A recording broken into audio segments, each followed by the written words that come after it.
Bismillahirrahmanirrahim. Assalamualaikum warahmatullahi ta'ala wabarakatuh. Alhamdulillah Rabbil Alamin. Wassalatu wassalamu ala asyrafil anbiya wa mursalin wa ala alihi wa sahbihi ajma'in.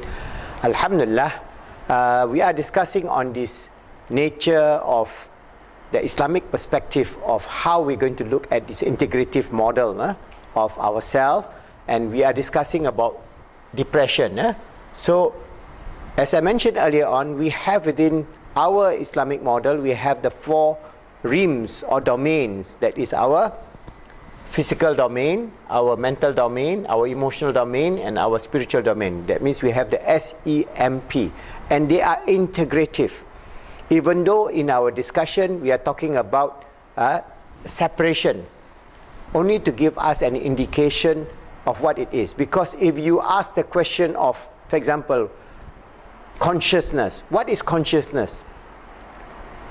And how does consciousness affect depression? So it is a higher level thinking, because it is not just the neurological function of the brain, because consciousness is not in the brain. Consciousness is beyond the brain.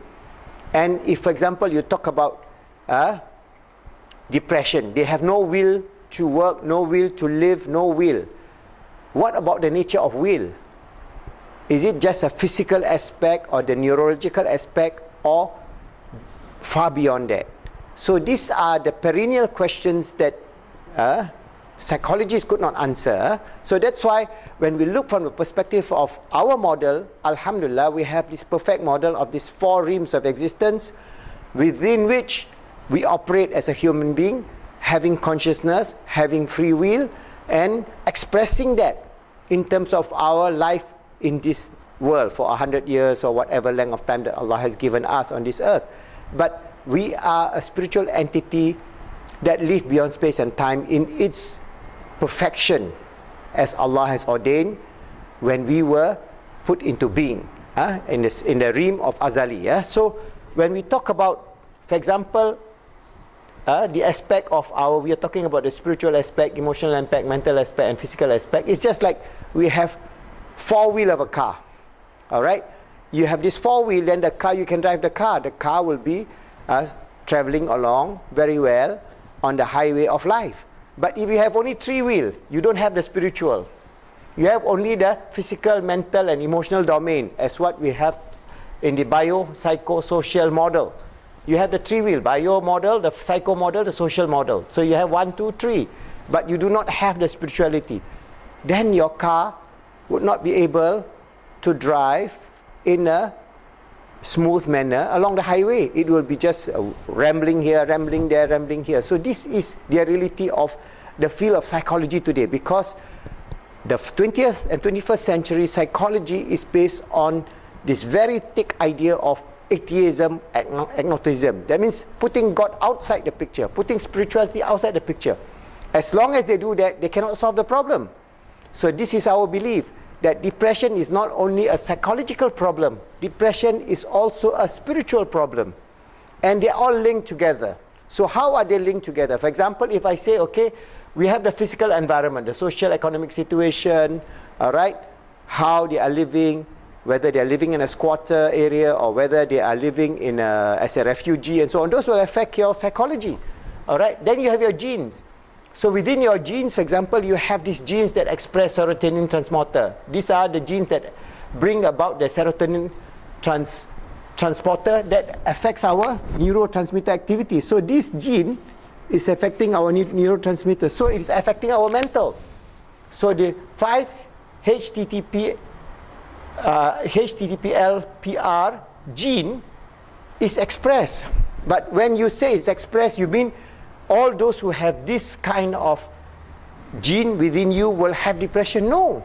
The expression of this serotonin transporter gene will only be affected if you have extreme stress. So this gene will be affecting you in terms of your depression if you are having stress. But if you have no stress, then this gene is not expressed. So your neurotransmitter activity will be normal. Then you have your serotonin, no endorphin, and your dopamine and all that working very well within your whole neurotransmitter system within your physical brain.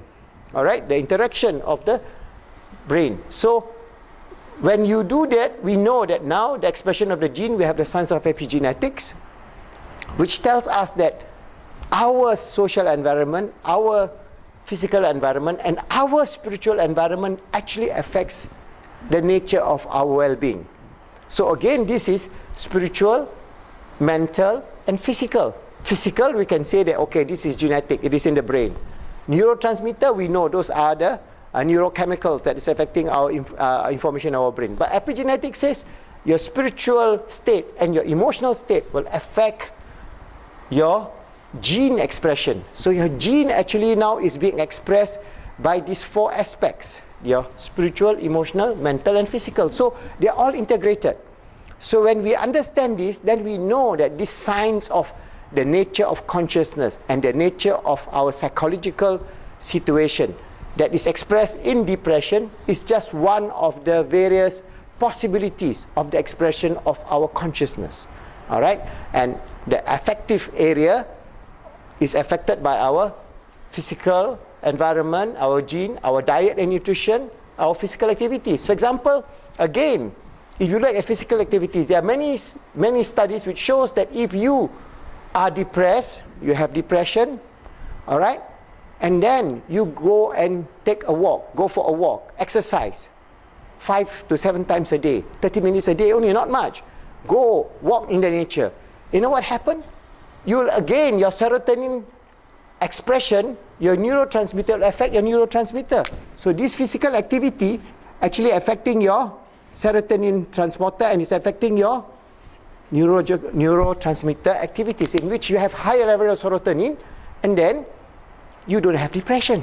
So one of the best remedies for depression is go for a walk, especially if you go for a walk with your loved ones or your children or your husband or your partner, and then you have a nice walk, a nice talk, and you look at the beautiful scenery of the seaside or the lakeside or the garden or everywhere you can go and walk and see this beauty, this grandeur, and then you have this calmness.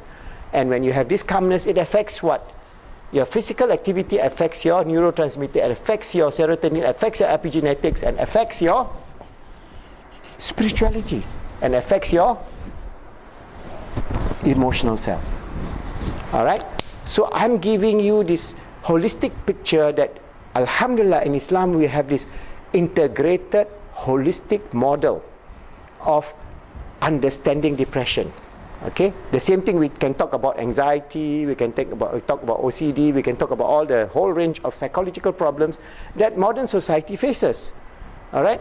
So we have this idea, and naturally we have to do a lot of empirical research to show that our model of the SEMP, our SEMP, our roh, qalb, akal, jasad, affects our nafs, that is our nature of our being in this physical world, including our physical body, and how we can modulate and give it this al-ummah wasatan, the balance. So we are a creature that Allah has created in just balance. So if you have to have wellness, you want to have health, you want to have goodness, you want to have joy, happiness, fulfillment, success, all that needs a consciousness and a self that is balanced. So we have these physical activities. Then also we talk about diet and nutrition. This is a physical thing. But if you have junk food, then you have a junk akal. You take all those junk food, junk fast food, sugar-laden, processed food-laden, with all the chemicals, additives, and so many of this nonsense that we are feeding ourselves and our children. What will happen? We have a generation of people who cannot think. We have a generation of people who are actually having very high blood sugar level, like a spike, because they're taking a lot of this sugary-based type of processed food. So you have this spike where they become attention deficit, AD, they become very hyper, then they become hypo. So you have these problems that we know is a lifestyle problem. So depression could be part of it due to lifestyle. So as you can see, I'm just talking only of the physical realm, which is affecting your mental, cognitive aspect, and also in terms of your psychosocial, it is affecting this cognitive distortion here is affecting from the psychosocial, which is affecting the physical, the emotional, and the spiritual. What I'm trying to tell you is that it is all one whole piece. We are created justly balanced. We have the 4 realms all integrated into our nature of our being as a human being, and this is what Allah give us as our basis of existence. So once we understand that, then we have to acknowledge that we have a spiritual realm. We have our emotional realm, we have our mental realm, and our physical realm. They are all actually one, operating as one holistic, integrated being. And changing one will affect the other. Changing this will affect this, will affect this, will affect this. And the whole idea, the way of life, the perfection in which Allah has ordained, where He created us as His servant and His Khalifa on this earth. What is our role as a Khalifa on this earth? Striving in this physical world to make ourselves good. That is one of the very important things. So we are trying to make ourselves good. How? By having a good life, doing good things. That means we are trying to experience joy, fulfillment, success in life. Having knowledge, having a very balanced lifestyle, having games, exercise, diet, nutrition, improving our physical environment, our housing, so that we are not living in slums, having cleanliness. All those things will affect the nature of our existence, whether we are depressed or not. All right? So inshallah, if you can see this total picture, I hope we can do more experiment, more research, that the Islamic approach of the SEMP, spiritual, emotional, mental, and physical model, the Ghazali model that I have explained in this book. We have the model, and I have explained in many videos before that. You go into our Ghazali model and our model of our SEMP, then you try to integrate this back to the understanding of all the psychological problems that humanity is facing in the 21st century. All these things, the sheer madness that we are creating for ourselves, is something that can be resolved by having a balanced way of life, where we have, inshallah, a balanced physical way of life, a balanced mental activities in terms of what we do with our mind and our brain, a balanced life in terms of our emotion, in terms of our love, caring and sharing, and our spiritual entity of acknowledging ourselves to Allah subhanahu wa ta'ala, surrendering to Him, and hoping and praying and worshipping Him, putting no partner unto Him, and receiving the blessings of the wonderful life that He has given us and He has ordained upon those who follow this path. That is, we have the joy, the happiness, the fulfillment, the success for everyone who follow this beautiful path, inshallah.